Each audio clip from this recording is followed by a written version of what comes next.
Yo, bro, what's up, man? How you feeling? All right, I'm getting back to normal, man. Not quite there, but getting back.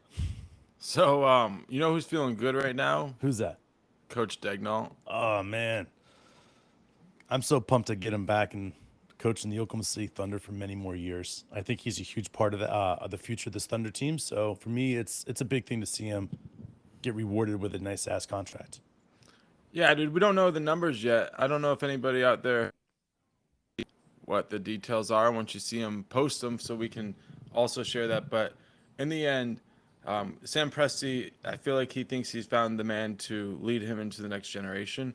Um, you know, I think sometimes we'll look back and be like, "Oh, it was a given that it was Coach Daigneault," but in the end, he So good. he overcame a ton of odds to not just be the right man for the rebuild, but really demonstrate that he's the right man for the next thing. And that Absolutely. really comes down to strategy, I think, and understanding the game at a high level. Like you can understand players at a high level. We'll say, um, you know, Scotty Brooks was pretty good at that. He Yeah. understood how to help players become their best. But Sure. then the team concepts of like advanced plays, drawing up halftime or timeout plays, all these different things, Sure. and ball movement, player movement, and high end defense. Those are where I look at Dagnall as really having shined. Yeah, and Sam Presti has really given him the reins to be able to do so. I think a lot of times we don't give the GMs enough credit to allow the coaches to be coaches. A lot of times we see these GMs that like to control the situation and control the narrative.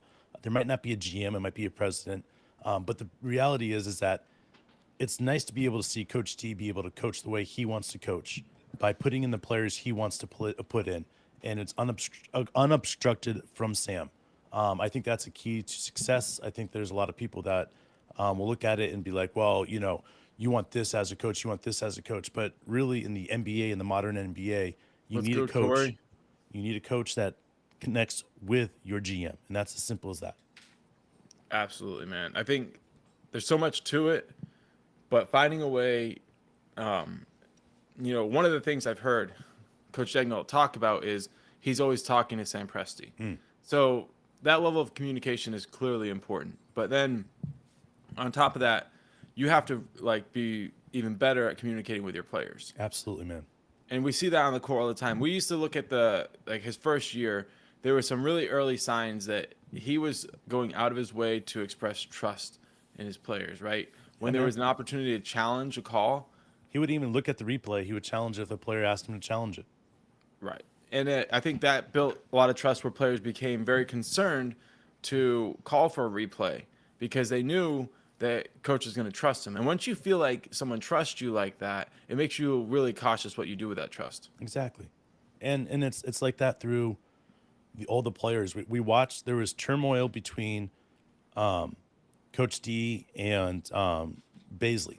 There was a time that they were both yelling at each other on the sidelines, and I wondered if Coach D was going to be able to rise above something like that. It's a distraction. It's as simple as that. Not only did he rise above that, but he became a better coach because of it. You didn't see him do that again.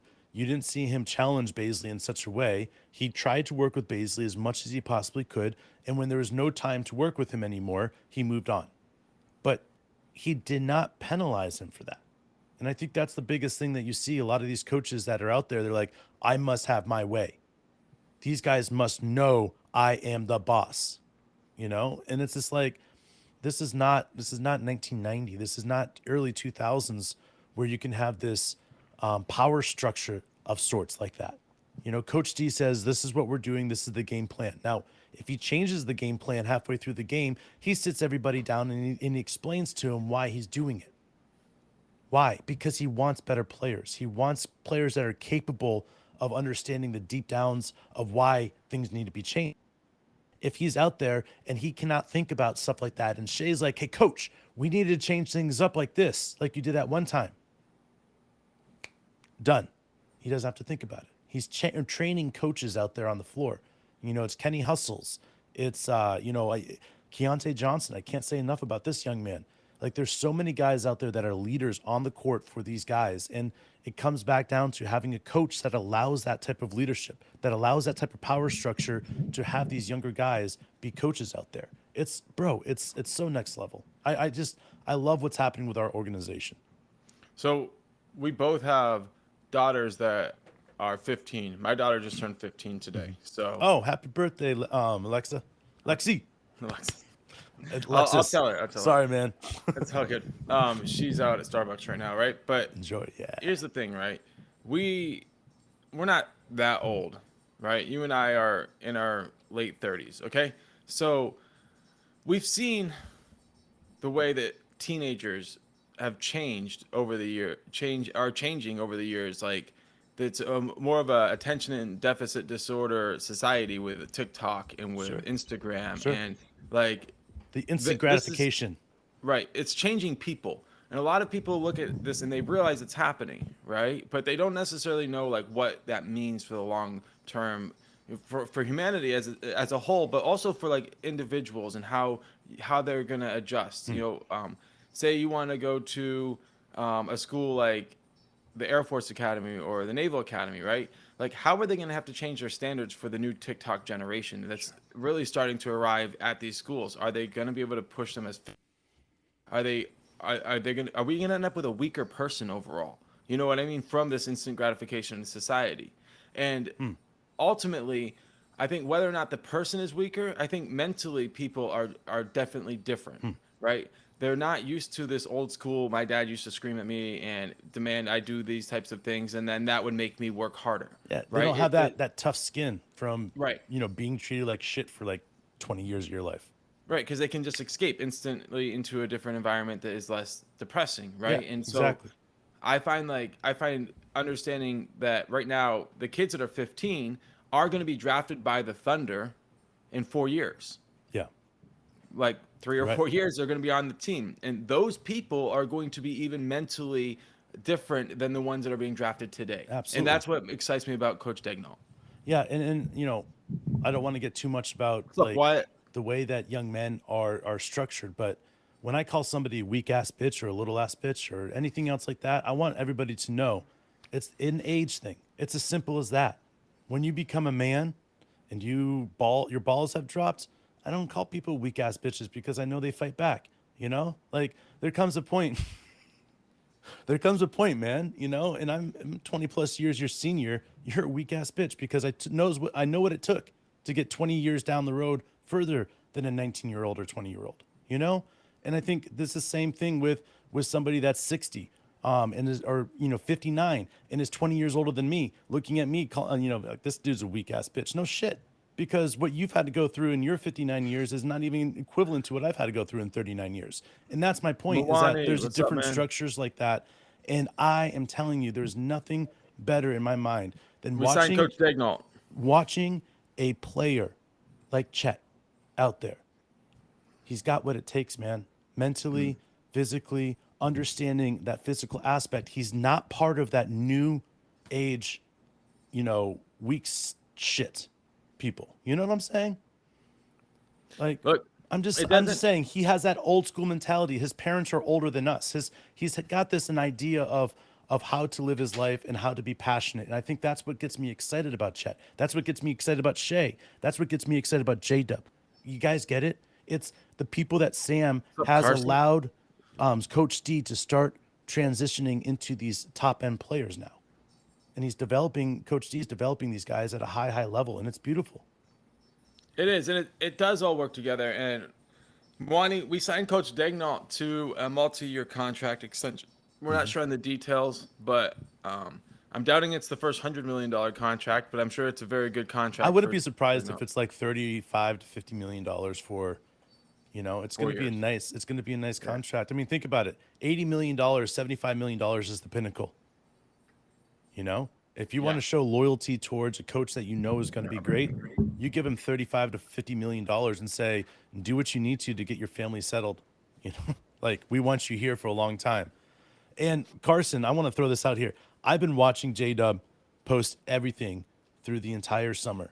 everything that he posts, everything that he does. I can tell you when I started saying this, I started telling people this, and I started telling Mark this. I said, J-Dub is different.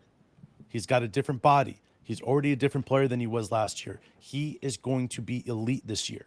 People don't even know what's going on. Did you know that there was an ESPN poll, Mark, done that said which player won the summer league? Do you know that there was two guys, maybe just one, but I thought there was two guys that put J-Dub won the summer league. He played one game. Yeah. You know, like he played Oh, one it's game, and people are saying that he won the summer league because he was so much better, so much bigger, and so much more dominant than they thought that he would be in his year 2. And bro, that's what's scary. People don't even know. People don't even know what's up with J-Dub. He put on what, 15 pounds of pure muscle?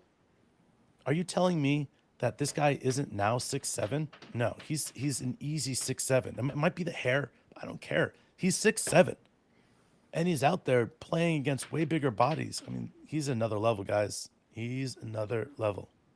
What's up, George? I agree about Coach D. Work hard, and if you don't work hard, if you don't play hard, then you're not going to play. And that's it. If you know that when you go out there, it helps. You know. Yeah. You're right, man. You're right. All right, Wayne. We don't know his ethnic background. Chet's ethnic background. Something I don't really look at it a lot. Something I don't look at. So Ryan Stiles kept saying it. Okay, listen. Ryan Stiles says a lot, and I like Ryan Stiles, and I think that he says a lot of good things. So if Ryan Stiles was saying it, I'm okay with that. All right. Jaden, what's up, man? You think listen, J-Dub, wouldn't be surprised if he's getting up in that 40+ range for 3-pointers, man. I'm telling you, J-Dub has a special shot. And if you look at what he did his rookie year, I think it was like 36% from 3.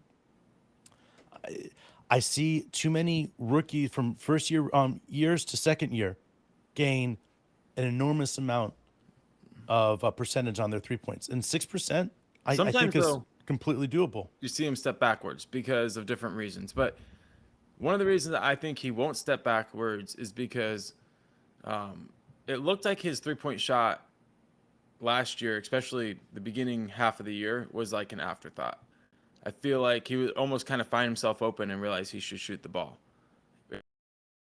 I think as the season went on, he started kind of really understanding the footwork that it took to be prepared to shoot the ball, wherever he was catching. And once he had the footwork down, then he, everything, just like the balance and his shot became way smoother. But then going into the summer, he knew, okay, like this is how I'm going to have to shoot the ball. So I know how to practice at game speed, which is a huge evolution for a player like him. Now he might come out and try to jack up 5 a game, and that maybe that will end up hurting his average.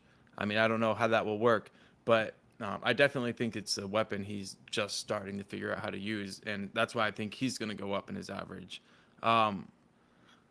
Yeah, dude, I think he could, because even though he was good last year, he didn't get a lot of attention. So I totally see a world in which J-Dub wins Most Improved Player. I feel like he's demonstrated the ability to play at a high level. He's a guard. It's exciting to see him dunk the ball. So if he came out and averaged, what, Dave, 22 points a game, he might get Most Improved Player?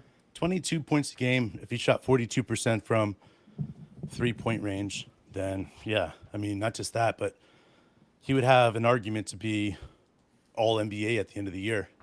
Might be third-team All-NBA, but if you're averaging 22+ points a game, and shooting 42% from 3-point range, have lockdown defense like he does, like he's making a stance that he's one of the best players in the league if he's doing something like that. So, man, anything's possible with J-Dub. I really do believe that.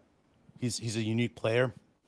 We'll see one of him in our lifetime, whether that's 10, 15, or 20 years that we'll see him play for. I do believe he's got what it takes.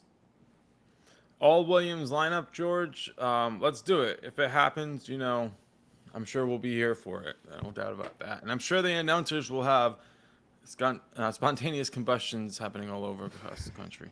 What do we do? Wins the whims, the whims, the whims. Oh, my God. That's crazy. It'll be fun, though, man. a lot of I would bet on him having a breakout season, Carson. Like that might be wild. That might be too much, I but want to it just feels like it's I that want to say time. this. With all the moves that Sam Presti has done, all right, regardless of which players that we keep, as long as we have Jack White and Micic, right, we already have a better team, better bench than we did last year. Everybody's that's been saying that we're crazy for thinking the Thunder are going to win. Listen, Sam Presti's made improvements on the starting lineup, has made improvements on the bench, has made improvements in the coaching staff, and our superstars gotten better. So what are we talking about right now? Our defense is better. Our offense will be better. Like I think this is going to be one of those moments that we're going to be sitting back and just enjoying. And we did this before where the Thunder won like 35 games and then we came back 150. So in theory, this has happened before to us, but I think this is different. This smells different. This tastes different. Like there's a moment that you take a step back and you're like, okay, this is not your normal shit. You know, I mean, when you feel a platinum pussy, you know what's up, man. There you go. I feel like I feel like with this team, like there's always the caveat of if we stay healthy. But I also feel on the other side, because of our depth, we can handle more adversity than we handled last season. And one of the things that really threw us off last season was two stretches of good basketball where we played consistent night after night. It feels like I think one at the beginning of January, and then there's a stretch right before we entered the play-in game where we had to play for it, Yeah, right? And we definitely stuck with the record we needed to, and it was even though we weren't winning some games that we should have, it felt like more nights than not we were playing great. yeah, So if we come out and we're improved, and we have a situation where maybe like all but 20 games we're playing at a really high level, yeah, we can win 50. yeah. Like Well, and I think that's the key. I think it's all about how we come out at the gates. Sam Presti says it every year at the beginning of the season. We go with open expectations of the year. We don't know what injuries are going to happen. We don't know anything else like that. But if everything stays healthy and everybody stays healthy, then I don't think it's abnormal to say that 50 wins is possible. 50 wins should be plausible for this team. Like it shouldn't be, that shouldn't be like a surprise to anybody that follows the game. The way that we have continued to get better every single year, right? It reminds me of a team that's so young that every year they get a little bit better until they become the best in the NBA. And everybody's like, oh shit, Scotty and Michael are only like 20 years old. They got like a ton more years together. Like that's the type of situation we're in. I'm not saying that we're going to have Scotty and Michael Jordan on this team. Just not. I'm not saying that at all. But what I am saying is that we have creeped up like the next best young team in the league by winning the way that we have to the point where it wouldn't surprise even some of the experts out there if we went out and won 52, 53 games and had a 2 or 3 seed in the West. It wouldn't surprise some of the experts out there. And I think that's what's crazy to me is because 2 years ago we were talking about this is not a tank, guys. This is not a tank. And now we're sitting here saying that experts are going to say would not be surprised at us winning 53 games, 52 games. Like, what? yeah, I mean the year-over-year improvement after only 2 years of missing postseason play is really unbelievable, and that's why I think a lot of people are a little bit confused. Like half the Spurs fans we've talked to recently think that we were out of the playoffs for like over half the last 10 years. They really don't have any concept of what has happened, and that's why But people are going to have to I don't stop even and have take any big picture concept look. of what's happened with them over the last few years either, because they haven't done anything. You know what I'm saying? I know what you're saying, but in the end, like I feel Like like, you lose reality of how long they haven't done anything because they're so bad. Like but that's the same thing with us. it's also I'd say poor media coverage, right? Yeah. Like when people kind of like make assumptions like the year that we were gonna not make the playoffs, Do you remember like how mad we got that year? yeah, Oh, we were so pissed, bro. We're like, they don't think that we're gonna make the playoffs with Chris Paul, right, Dennis Schroeder. Like, what?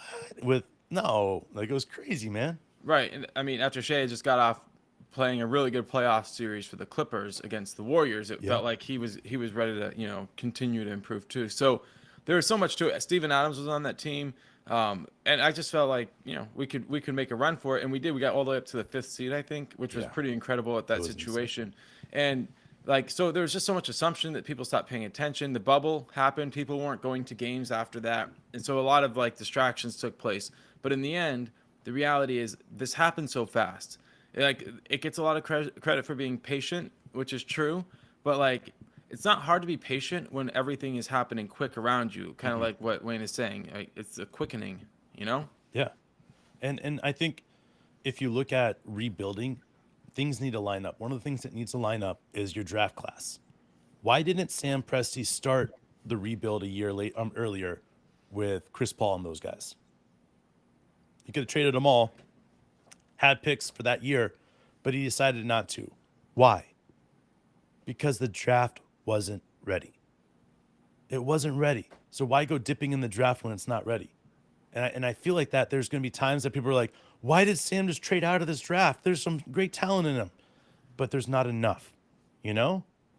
And it's just going to come down to that. Like, Carson, you asked, is it going to be too much pressure for Sam Presti if we get the 2 or 3 seed? No, and this is why I don't think it'll be too much pressure, is because when you have as much draft picks as you do, and you're not in a hurry, right? You let other teams make those mistakes. You let other teams say, hey, Sam, this team's only offering me 1 first-round draft pick for Daigneault. I know I can get 2 for him. You know, like, those are the moments you get stuck and you're like, oh, shit, well, I'm only willing to give you these 2. You know, and Sam's walking away with a top 10 player in the league again. And it's going to happen because that's what Sam Presti does. When we get to that winning moment, he will make the trades that we need to make to continue to win without leveraging our future. He will trade draft picks that he doesn't feel that are going to pan out. Right. You make the cut. You make the sacrifices early, so you have them later on. I love what George is saying. Shea equals Michael. J-Dub equals Scotty, and Chet is greater than Rodman. There we go. Talk dirty to me, George. There we go. Yeah, and you know, as far as the Spurs fans go, man, I can't with the Spurs fans. Wayne, I will say this is that I am glad I'm an Oklahoma City Thunder fan. I am glad that the Thunder have a GM like they do. They have a coaching staff like they do. It's not isolated on one person or one, you know, coach or whatever. I love the fact that our staff is built with San Antonio people all around it. I think it's great that we have, you know, guys that spend time in San Antonio there, whether it's as assistant GMs or whatever. We love San Antonio. We love Coach England, and I think it's one of those things where when time comes, there's a reason why Coach England jumped ship for the Oklahoma City Thunder. And like, when we talk about Presti's credentials, like, it's not like anybody in Oklahoma City ever forgets where he came from. I know. Like, we are an offshoot of the San Antonio Spurs in our own way. It feels like we just do it better. That's what we're hoping to be able to say in a few years. And I dig what Mwani's saying, right? He's saying first you need to set the culture in a rebuild, and you start building in that progression. And like, I look back at like guys like Kenny Hustle, like, you have to like lean into those guys. Oh yeah. Like, you have to say you're the type of guy that we want to build around, right? And once you say that to somebody who is a journeyman doesn't have the athletic level of attention that anybody else is, and you say like, this is the culture, and then you look at like what went wrong in Philly with Sam Hinkie, and they tore down the culture first. They tore down all the vets. Like, you hear that every time you hear like anybody's podcast, it's former players right now. They always say the same things. They're like, teams don't have vets anymore. You know, the vets are the ones who taught me how to do things, and now they don't have vets anymore. And in the Thunder, it just felt like the first thing we did was we got the right vets. We got the right young coaches, and we paired them with vets who weren't that much different than age. And then we started bringing in these really young players, but the culture carried them. And it wasn't like this, oh, well, these ancient players like Haslam setting the culture. It was guys who could contribute on the court still. You're right, man. Salty drunk. I'm getting there. This COVID's a bitch. Took my voice away. I've never lost my voice like this, by the way. I can lose my voice for like an afternoon or whatever, but never like this. This is like day 4 of no voice. So, yeah, man.